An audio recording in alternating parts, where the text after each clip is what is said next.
Apabila sudah siap terbang, Bismillahirrahmanirrahim. Assalamualaikum warahmatullahi wabarakatuh. Salam sejahtera buat kita semua. Salam budaya. Alhamdulillah, seperti janji saya sebelumnya, hari ini kami akan mereview atau mengenalkan 9 bilangan pada Mandau. Dan alhamdulillah, atas izin Allah, saya sebelumnya sudah berkomunikasi dengan kakanda saya, kakak Hendrik, dan dengan si izin Allah pun alhamdulillah kami hari ini dapat dipertemukan.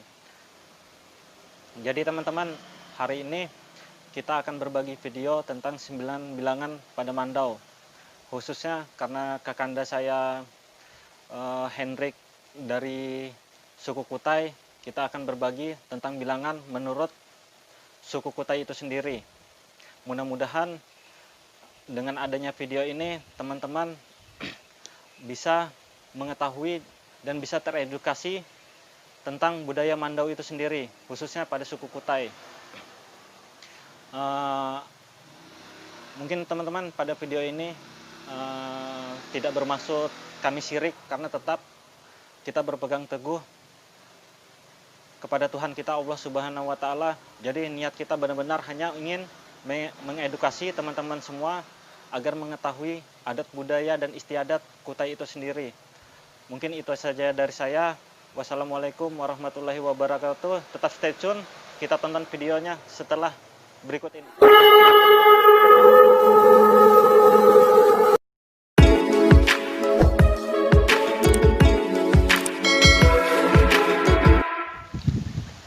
Assalamualaikum warahmatullahi wabarakatuh. Kerawan Dian Sanak Seberataan. Di sini kita akan menjelaskan tentang bilangan-bilangan Mandau. Nanti dijelaskan bilangan-bilangan Mandau ini gunanya untuk kita supaya bagi pemegangnya ini tidak memakan untuk diri sendiri. Maksudnya tidak memakan untuk diri sendiri, mandi melukai, gitu, mandi melukai. Adapun bilangan-bilangan yang ada daripada Mandau ini sewaktu pembuatan atau pembuatan ting-ting riak berting-ting, kembang bernaung ular birang, karam di laut timbul di darat, hilang hutang berganti hutang lama tidak terbayar. Jadi masing-masing daripada 9 bilangan ini ada makna-makna tersendiri. Sebab kenapa Mandau itu begitu erat dengan pemakainya, begitu kuat. Ting-ting riak itu dinding Mandau etam yang sebelah kirinya ini, terus riak berting-ting itu yang sebelah kanannya. Kembang bernaung itu ialah ini tulang belakang Mandau atau mata Mandaunya tompol, mata Mandau yang tumpul, gitu ya. Ular birang itu mulai ujung mata Mandau, dari ujung mata Mandau sampai ke hulu yang diikat dengan tangan atau tedong, sebutannya tedong ular birang. Genggam ini jadi pengikatannya ini tadi. Jadi seberapapun banyaknya orang yang melepas genggaman daripada tangan etam ini tadi itu, dengan Mandau tidak dapat dilepi, kecuali etam seorang atau kita sendiri. Karam di laut itu maksudnya Mandau ini ditenggelamkan sewaktu etam polah, etam bikin. Di situ maknanya diisi dengan kalimat-kalimat yang magis, tergantung penyesuaian dengan si pemakainya tadi itu. Apakah dia bertugas sebagai apa segala macam.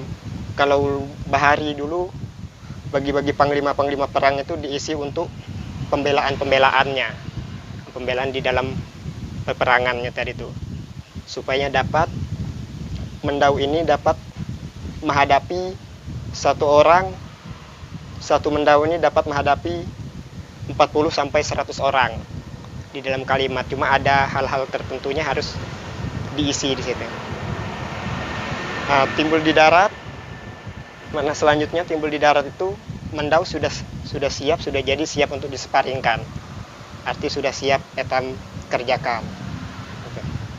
Hilang hutang itu artinya menghilangkan sifat-sifat takabur etam di dalam diri supaya jalannya mendau ini tetap lurus baik. Berganti hutang tadi, ganti hutang itu artinya atau mampu mengendalikan kesabaran etam tadi itu. Itu. Hutang lama tidak terbayar karena sifat itu yang menguasai, sifat takabur menguasai diri etam, jadi segala sesuatu tentang mendau ini tadi akhirnya etam lalai gagal sebagai pemiliknya, sebagai nyebrempu. Nah, jadi disitulah mendau itu dapat memakan diri etam apabila kelalaian tadi. Arti sifat takabur yang menguasai diri etam tadi. Untuk pengaruh mendau panjang ataupun pendaknya ini itu tergantung daripada bidang dada etam tadi. Sebujurnya yang baiknya itu bidang dada etam ini berapa dengan uluran tangan etam ini berapa. Nah, supaya penguncian, jadi dengan kalimatnya ada, caranya lihat ya ini. Jadi supaya ini banyak lebih ya. Ini tarik bila sudah 3 ini berarti dalam 3 jari. Kalau 1, 2, 3. Bilanya 3 berarti dapat untuk etam pakai. Tapi bilanya 1, 2, 3 ini lebihnya banyak, maka tidak dapat. Maksudnya cara pengalaan mendau ini tadi ya, disesuaikan 1, 2, 3. Jadi ini getak ini garis tangan ini harus sampai ke mata tompol atau tulang belakang mendau itu. Tapi bilanya lewat daripada garis ini madik dapat etam pola, berarti bilangan harus etam turunkan, itu.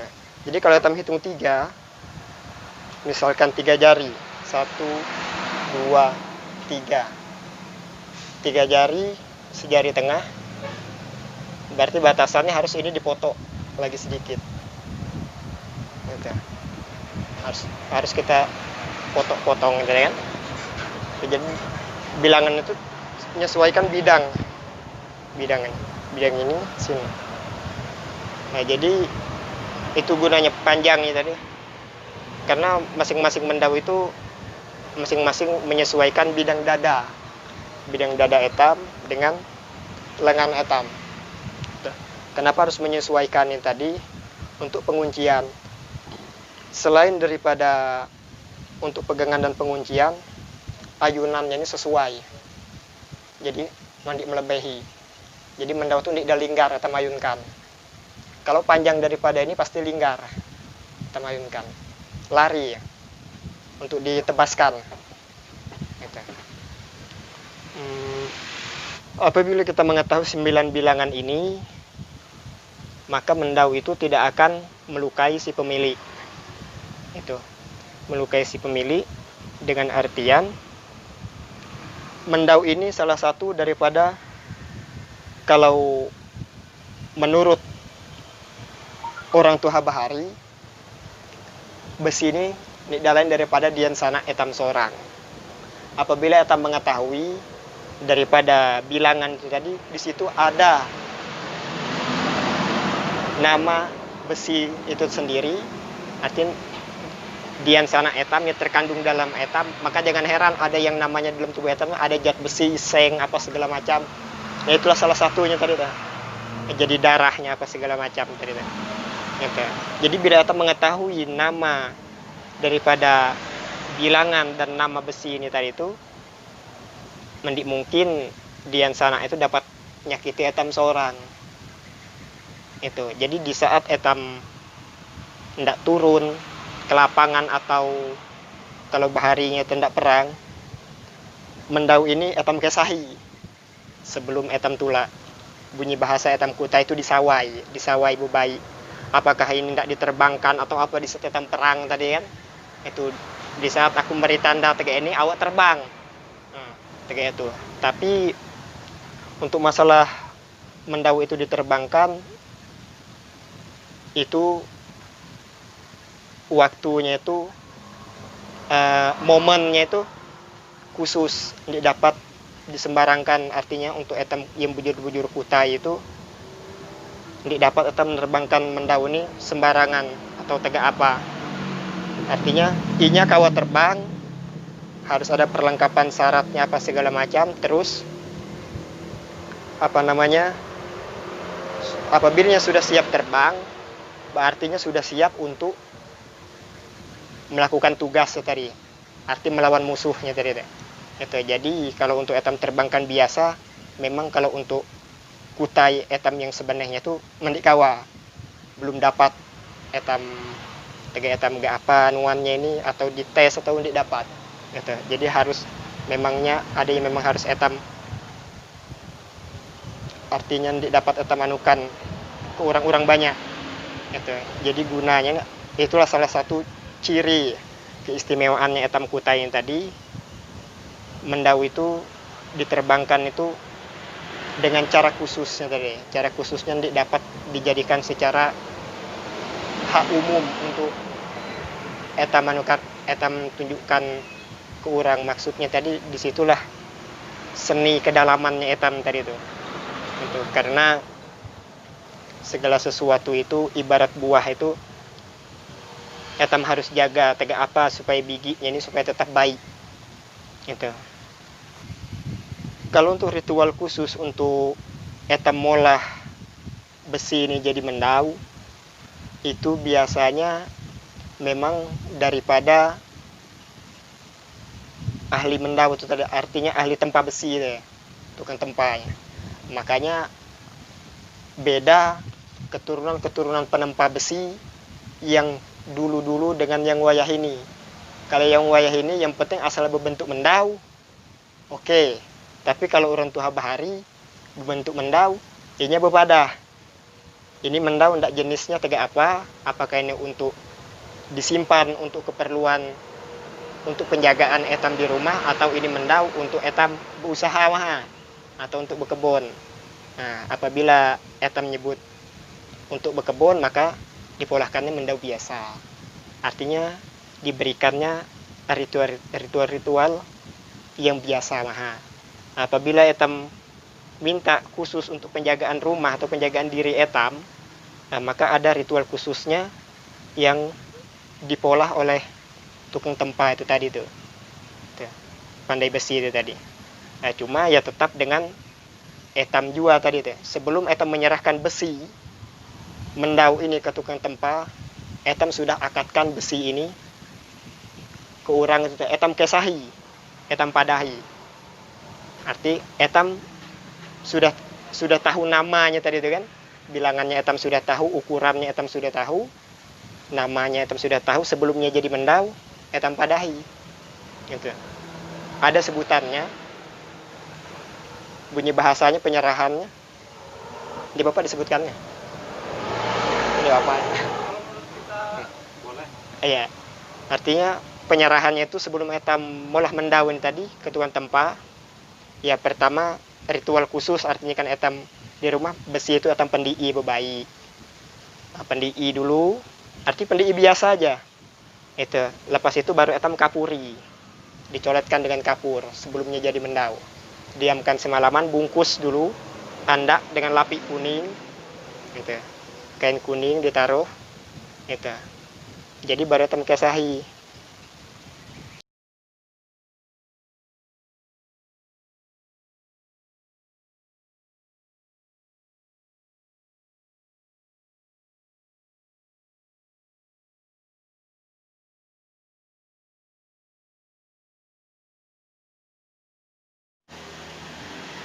Eh, jadi mendau ini sekaligus pelindung diri etam, bukan berarti etam ini bertuhan dengan sama-sama ciptaan, bertuhan dengan ciptaannya juga. Mandi tega itu artinya ini adalah daripada perantaraan daripada Tuhan, arti yang diberikan untuk etam supaya etam dapat mengetahui kebesaran daripada Allah Ta'ala itu dengan kebesaran ciptaan-ciptaannya tadi, dengan kelebihan dan manfaat-manfaat yang diciptakannya tadi, baik itu besi, kayu, batu, ataupun yang lain-lainnya. Tetap artinya besi ini tadi itu salah satu daripada hakikat etam untuk ketuhan tadi, arti untuk ketuhan sandaran. Kenapa mendau tadi dipolahkannya lurus berbentuk alif supaya etam tentu ingat dengan Allah Ta'ala. Itu yang disembahkan.